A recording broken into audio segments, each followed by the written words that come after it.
अवधूत चिंतन श्री गुरुदेव दत्त श्री स्वामी समर्थ. तुम्हाला सर्वांचं माझ्या चॅनलमध्ये खूप खूप मनापासून स्वागत आहे. आज माझ्या सोबत आहे आमच्या घरातली कुलदेवी म्हणजे रेणुका माता आणि माझी लक्ष्मी म्हणजे माझी मुलगी. सो म्हटलं दोघांनाही ठेवू. तसं तर दोघी पण असतात, आता बऱ्याच व्हिडिओमध्ये दोघी पण असतात आणि जशी आपल्याला कुलदेवतेची सेवा करायची असते ना, तसं आपली मुलगी सुद्धा आपल्या घरातली लक्ष्मी असते. जशी स्त्री ही घरातली लक्ष्मी असते म्हणजे घरातली कुलस्त्री ही घरातली लक्ष्मी असते ना, त्याच पद्धतीने एका बापाची तिची मुलगी ही लक्ष्मी असते. तर म्हटलं आज आमची लक्ष्मी पण बसली आहे. सो नवरात्र लवकर सुरू होणार आहे. नवरात्रीत आपल्याला आपल्या कुलस्वामिनीची आपल्या जी आपली कुलदेवत आहे तिची जास्तीत जास्त सेवा करायची असते की वर्षभर तर आपण तिची सेवा करतच असतो, पण 9 दिवस देवी ही विश्राम करत असते, आराम करत असते, पण म्हणून तिच्यासाठी जास्तीत जास्त सेवा करायची आहे. मला माहिती आहे आजकालचं जीवन खूप धकाधकीचं झालं आहे, धकाधकीचं झालेलं आहे. आपल्याला बऱ्याच गोष्टी करणं शक्य नाही होत, इच्छा असताना पण आपण करत नाही. पण मी तुम्हाला ज्या काही सेवा सांगणार आहे आता, त्यातली तुम्ही कोणतीही सेवा, खरं तर सगळ्या सेवा मी स्वतः करते, सगळ्या सेवा मी तुम्हालाही सांगेल तुम्ही सगळ्या सेवा करा. पण ज्यांना नाही शक्य ना, त्यातल्या तुम्ही थोडं तरी तुम्ही सेवा करण्याचा प्रयत्न करा की जेणेकरून तुमच्या पण मनातल्या इच्छा पूर्ण होतील आणि आई भगवती आपल्या कुटुंबाचं रक्षण करेल, सगळ्यांचं संरक्षण करेल. आणि ते एका कुलस्त्रीला तेच पाहिजे आहे की भले थोडासा पैसा कमी असला तरी चालेल, पण घरातले सगळे आपले लोक जे आपले जवळचे आहे, आपल्या फॅमिलीतले आहे, त्यांनी आनंदी राहावं, सुखी राहावं, समाधानी राहावं. आणि आय थिंक प्रत्येक कुलस्त्रीला घरातलं तेच पाहिजे असतं. तर मी तुम्हाला आता सांगणार आहे की नवरात्रीमध्ये आपल्या कुलदेवीची काय काय सेवा करायची आहे, कशा पद्धतीने सेवा करायची आहे. पहिल्या माळीपासून 9व्या माळीपर्यंत मी सगळ्या महिलांना सांगेल की जसं आपण सगळेजण रोज लवकरच उठतो, पण ह्या नवरात्रीत तुम्हाला कळणार पण नाही की 9 दिवस कसे पटकन निघून जाताना की आपल्यालाही समजत नाही. घरातली कामं असतात, जबाबदारी असतात, काही बायका वर्किंग पण आहे, काही मुली पण आहे म्हणजे ज्या कुमारिका आहे. मी ज्या ज्या सेवा सांगणार आहे ना, असं अजिबात समजू नका की मी ताई किंवा मी विधवा आहे तर मी सेवा करू शकत नाही का. ज्या मी तुम्हाला सेवा सांगणार आहे त्यातली एकच सेवा आहे जी तुम्ही नाही करू शकत, पण बाकीच्या सगळ्या सेवा आपल्याला करायच्याच असतात आणि करा. मी ज्या मुलींचे लग्न जमत नाही ना, मी त्यांनाही सांगेल की ताई तुम्ही सुद्धा या सेवा करा. तुम्ही तुमच्या कुलस्वामिनीच्या जर एवढी सेवा केली ना, तुमचं 1 वर्षाच्या आत तुमचं लग्न जमेल. मी विवाह जमण्यासाठी काय सेवा करावी याच्यावर पण मी व्हिडिओ करणारच आहे. तर सुरुवातीला पहिल्या माळीपासून आपल्याला दुर्गा सप्तशतीचे पाठ करायचे आहे.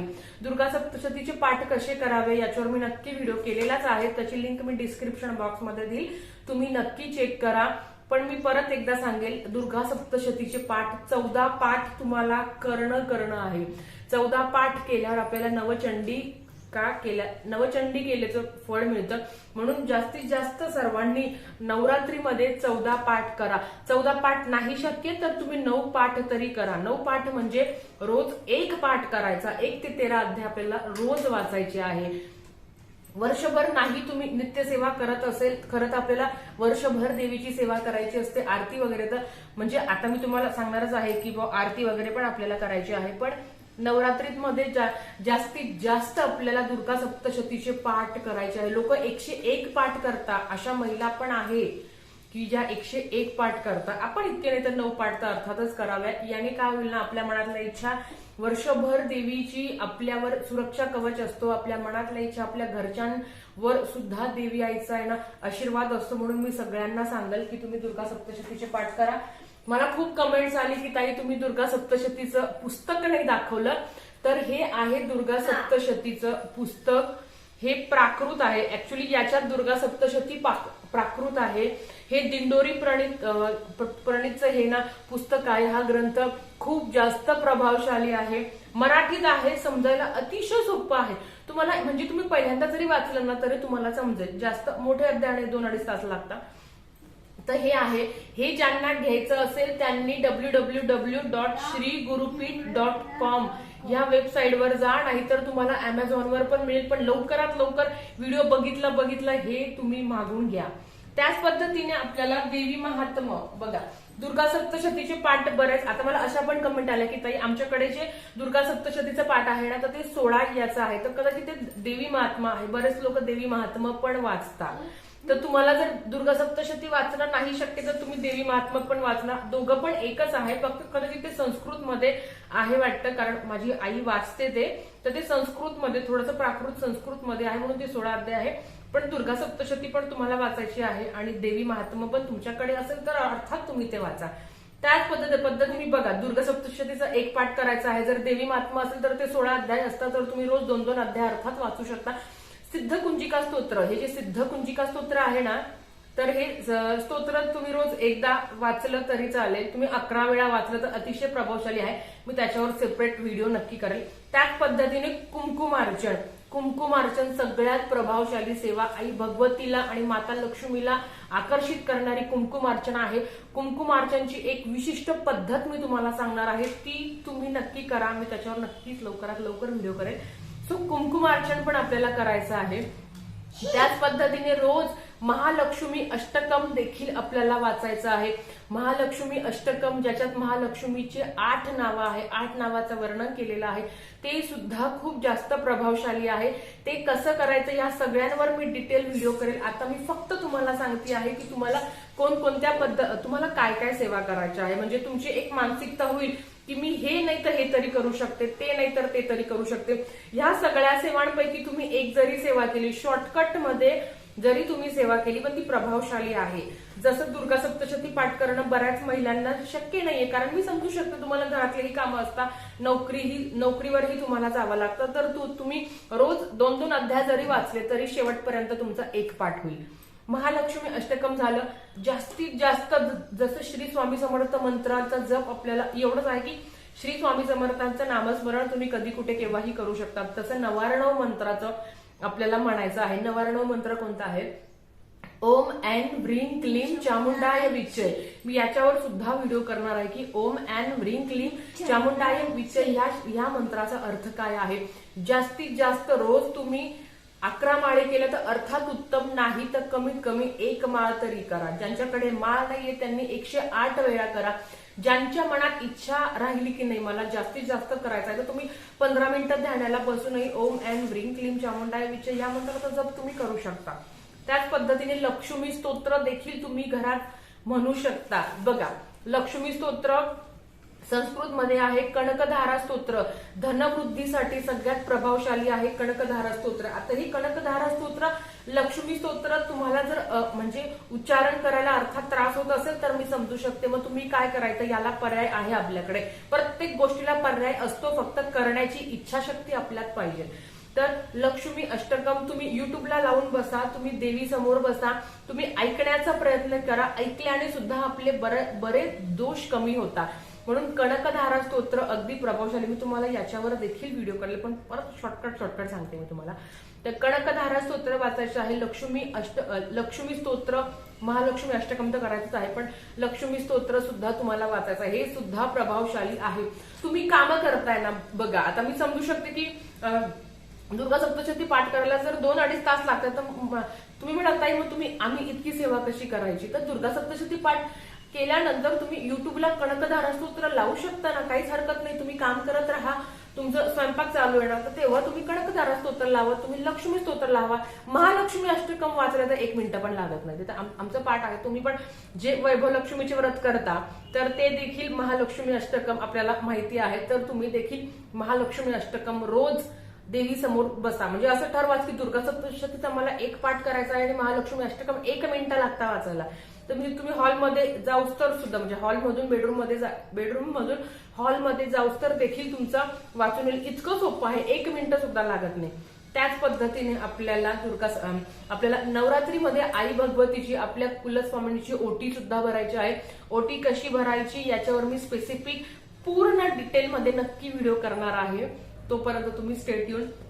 त्याच पद्धतीने रोज सकाळ संध्याकाळ गणपतीची आरती करायची आहे आपल्याला रेणुका माता, म्हणजे आपली जी रेणुका मातेची आरती करायची आहे. आता मी रेणुका मातेची आरती करते, तुम्ही पण रेणुका मातेची आरती करायची आहे. म्हणजे तुमची जी कुलस्वामिनी आहे त्यांची तुम्हाला आरती करायची. आणि दुर्गे दुर्गटभारी जी देवीची आरती आहे, या 3 आरत्या आणि अर्थात स्वामींची पण आरती करायची. त्याला तर अजिबात खंडन पडता कामा नये. स्वामींची आरती 4 आरती तुम्ही करू शकता. तुम्हाला नाही स्वामींची आरती करणं शक्य तर कमीत कमी दुर्गे दुर्गटवारी आणि गणपतीची आरती तरी करा. तुम्हाला जर तुमच्या कुलस्वामिनीची आरती माहित असेल तर ती सुद्धा तुम्ही करा. तर ह्या सेवा आहे बघा. नवरात्रीपासून तुम्ही काय काय सेवा करू शकता, नवरात्रीत काय काय सेवा करू शकता, पण नवरात्रीपासून तुम्ही काय सेवा करू शकता. खूप मला कमेंट्स येतात की ताई आम्हाला 11 गुरुवार करायचे आहे. मी सांगेल पित्रात 11 गुरुवार करू नका. जर तुम्हाला करायची इच्छा आहे तर नवरात्रीत घटस्थापनेला स्वामींच्या कृपेने घटस्थापनेलाच आय थिंक गुरुवार आहे, तुम्ही गुरुवारपासून पहिला गुरुवार करू शकता. आणि असं अजिबात नाही की तुमचे नवरात्रीचे उपवास आहे मग तुम्ही गुरुवारची, मला माहिती आहे की गुरुवारी तुम्ही घटस्थ म्हणजे तुम्ही गुरुवारी जरी काही देवाची तुम्ही आपण जे मांडतो ते तुम्ही मांडलं नाही, स्वामीचा फोटो नाही ठेवला तरी चालेल, पण सेवा करायची आहे. दुर्गा सप्तशती पाठ पण करायचं आहे आणि स्वामींचं सारामृत, तारक मंत्र आणि आपलं स्वामींचं नामस्मरण हे तुम्हाला करायचं आहे. ज्यांची इच्छा आहे गुरुचरित्राचं पारायण करायची ते गुरुचरित्राचं पारायण करू शकता. पण मी तुम्हाला सांगेल ना की नवरात्रीत देवीची जास्तीत जास्त उपासना करा. भले गुरुचरित्र पारायण तुम्ही 8 दिवसानंतर तुम्ही बसू शकता, याच्यानंतर तुम्ही कधीही पारायण करू शकता, काहीच हरकत नाही. पण मी तुम्हाला सांगेल की आई भगवतीची सेवा करायची आहे. ज्यांना गुरुचरित्र पारायण करायचं आहे मी त्यांना सांगेल की प्लीज तुम्ही थोडं थांबा. आधी तुम्ही दुर्गा सप्तशती वाचा, ते वाचल्यानंतर मग तुम्ही गुरुचरित्राचं पारायण करा. शेवटी तुमची इच्छा, माझं काम होतं सांगणं. तर ह्या पद्धतीच्या आपल्याला सेवा करायच्या आहे. ह्या सेवा खूप जास्त प्रभावशाली आहे. फक्त दुर्गा सप्तशती वाचायला तुम्हाला थोडासा जास्त टाइम लागेल. बाकीचं ना कनकधारा स्तोत्र म्हणजे आता आमचं पाठ आहे, पण ज्या महिलांचं पाठ नाहीये त्यांनी युट्यूबला लावून द्या सिद्धकुंजिका स्तोत्र. तर मला थोडं आता, कारण मी आता वाचायला लागले तर सिद्धकुंजिका स्तोत्र जास्त माझं पाठ नाही, पण ते तेवढंच प्रभावशाली आहे. तर तुम्हाला आपल्या नित्यसेवेचं जे आहे आपल्याकडे त्याच्यात आहे, नित्यसेवेमध्ये सिद्धकुंजिका स्तोत्र दिलेलं आहे. खूप प्रभावशाली आहे ते.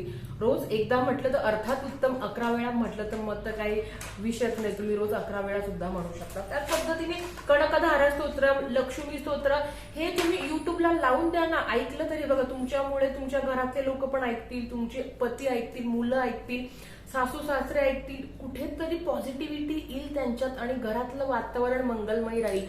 हे स्तोत्र मंत्र लावायची सुरुवातच करा.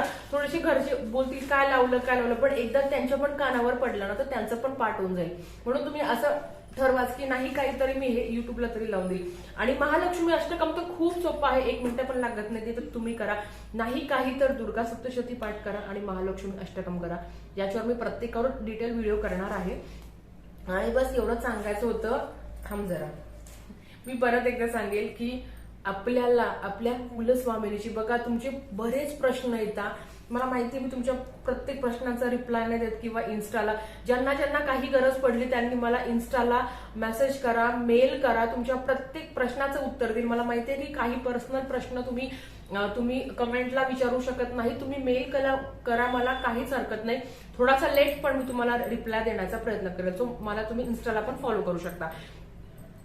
खूप अडचणी येतात, म्हणजे लग्न जमत नाहीये किंवा काही मुलं बाळ होत नाहीये किंवा झालेले ते जगत नाहीये. कुठंतरी देवीची सेवा आपल्याकडनं कमी करते. देवीचा कोप कधीच होत नाही बरं का. देवी कधी कोप पावणार आहे. ती आपल्या कुळाचं रक्षण करते, ती आपल्या चांगल्याचा विचार करते. ती का आपलं असं वाईट विचार करेल असं अजिबात मनात आणू नका की देवीचा कोप होतो की काय. कधीही देवीचा कोप होत नाही. फक्त ह्या सेवा तुम्ही मनापासून करा. तुमच्या सगळ्या मनातल्या इच्छा माता लक्ष्मी, रेणुका माता आणि स्वामी नक्कीच पूर्ण करो, ही स्वामींचरणी आणि रेणुका मातेचरणी प्रार्थना. एवढाच व्हिडिओ होता. झालेली सेवा स्वामींच्या चरणी आणि माता लक्ष्मी, रेणुका मातेच्या चरणी मी रुजू करते. आणि परत एकदा आपण नामस्मरण घेऊया, जय जयकार करूया आणि व्हिडिओचा एंड करूया. उदयोस्तु श्री महाकाली महालक्ष्मी महासरस्वती राजराजेश्वरी आई साहेब.